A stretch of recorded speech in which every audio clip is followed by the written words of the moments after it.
Good afternoon. Good afternoon. Today, Oh, you wrote down Confucianism. Oh my God.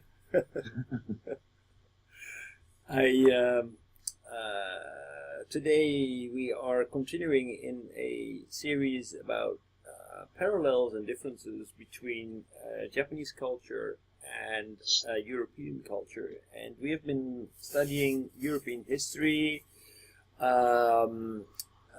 going all the way back from the Greek era all the way to the 1960s, and to get a better understanding where Europeans come from.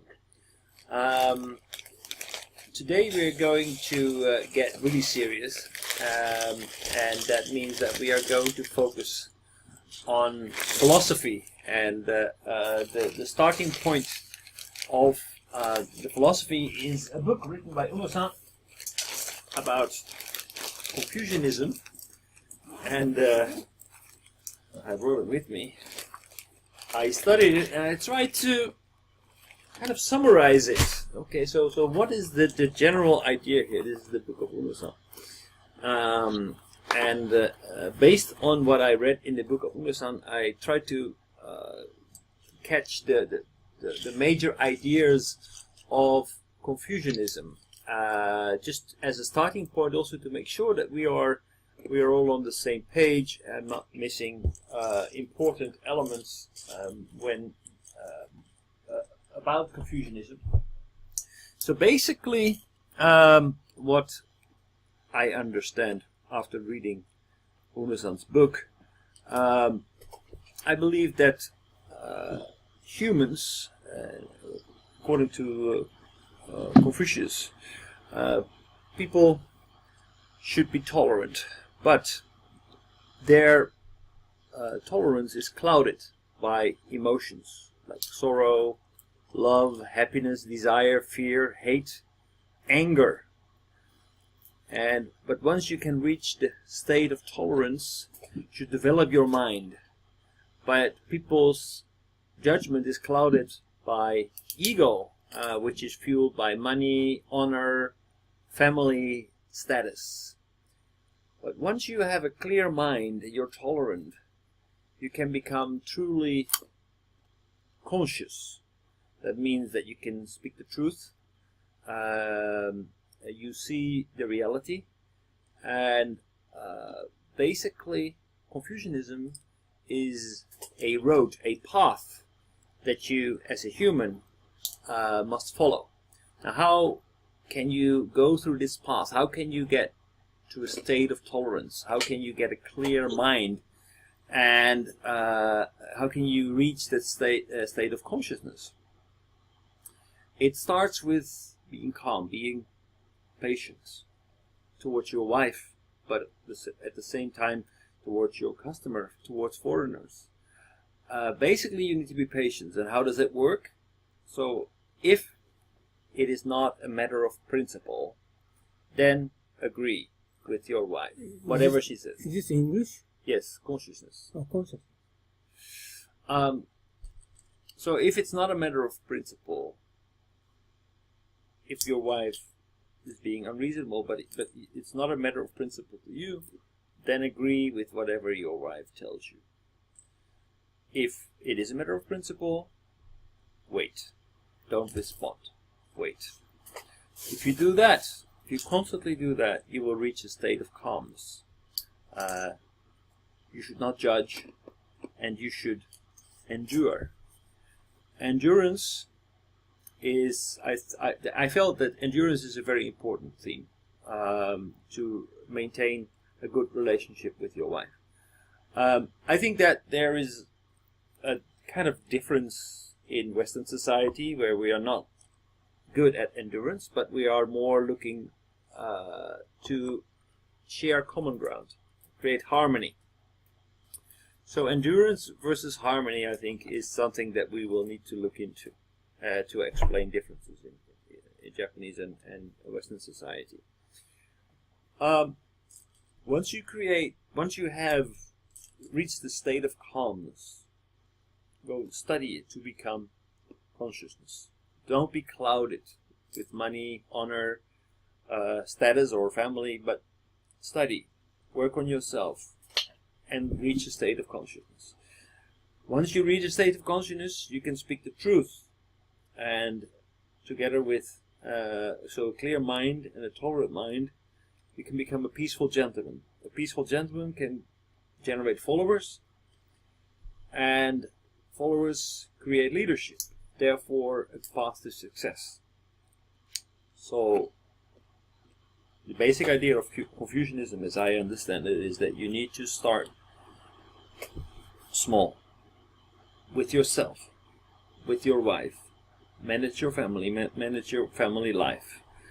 In order to do that, you need calmness, you need a clear mind, and once you do that, you become a better human being.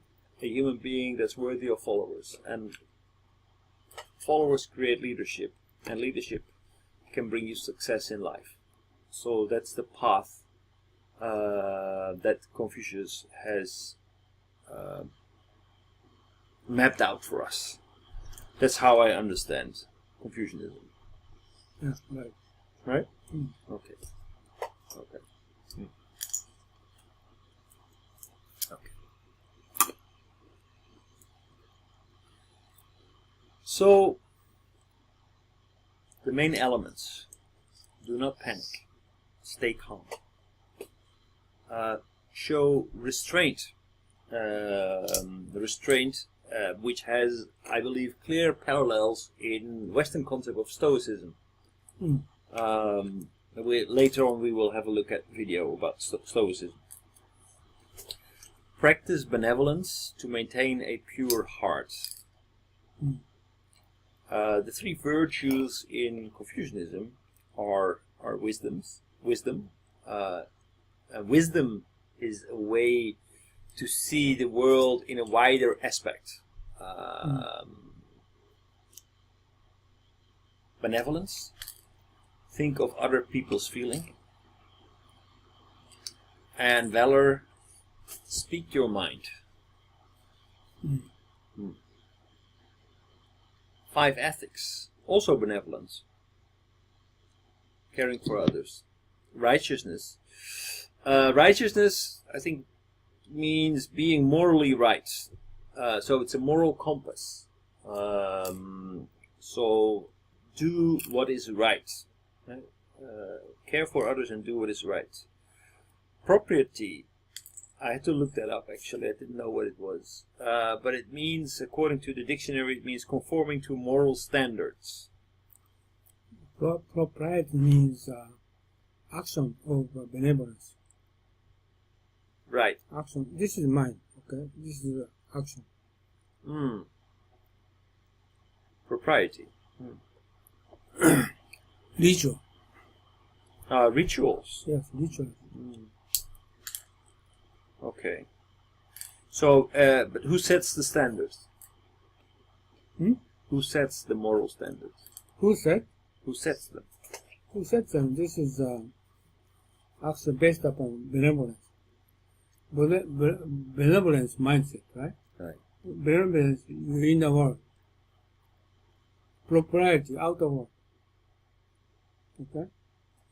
You need to think about this is the right thing. Right. So it's your own moral compass, not set by others. You should take moral action.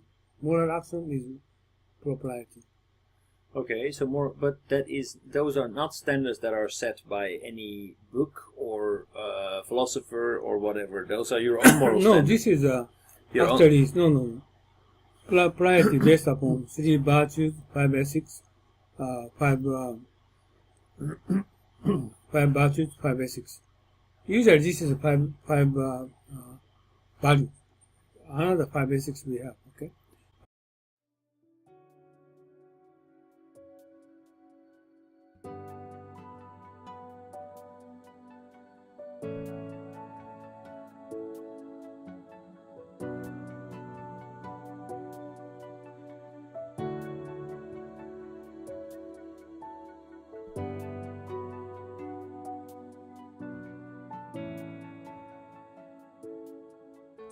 はい、皆さんこんにちは、雲野です。今日はですね、雲野塾の研修のプログラムをご紹介したいと思います。で、こういうふうなホームページありますけれども、ぜひですね、一度中身をご覧になっていただきたいと思います。今日は V キューブさんのスタジオに来て、この収録をしておりますので、中身はこういうふうになってて、今最近ホットなね、グローバルリーダーの定義など書いてあります。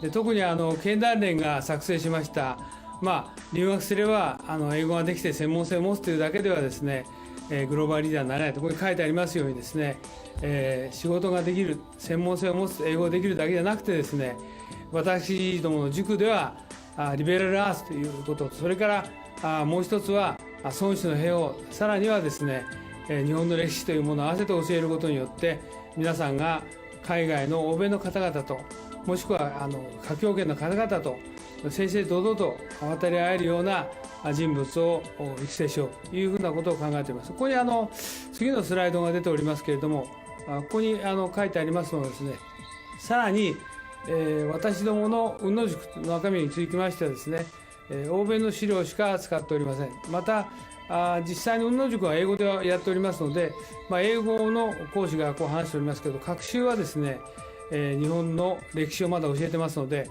学習の午後はですね、日本のプログラムをしております。で、以前はこれ有料だったので、今はですね、実際に会場費も取っていただいておりませんで、毎回5000円ということで、朝9時から午後5時までやっておりますので、ぜひ皆さんですね、ご検討の上ご参加いただければと。英語のできない方もですね、学習の午後、こういうふうな研修をしておりますので、ぜひご参加いただければというふうに思っておりますので、よろしくお願いします。で、ここにさらにですね、グループ討議とか実務の勘どころを教えると書いてありますけど、実際には私が10年ほどですね、欧米の新聞とか雑誌等をですね、集めてきた、もともと英語のベースでございますので、そうしたものをですね、50セッションのテーマに分けて資料を作成しております。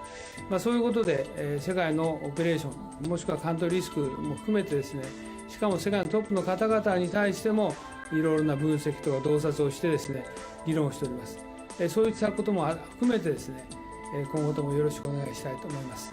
以上で私の挨拶を終えますが、今回のこのビデオの収録にあたってはですね、V キューブさんのスタジオをお借りしてですね、お時間を頂戴して、このビデオを作成させていただきました。よろしくお願いします。どうもありがとうございました。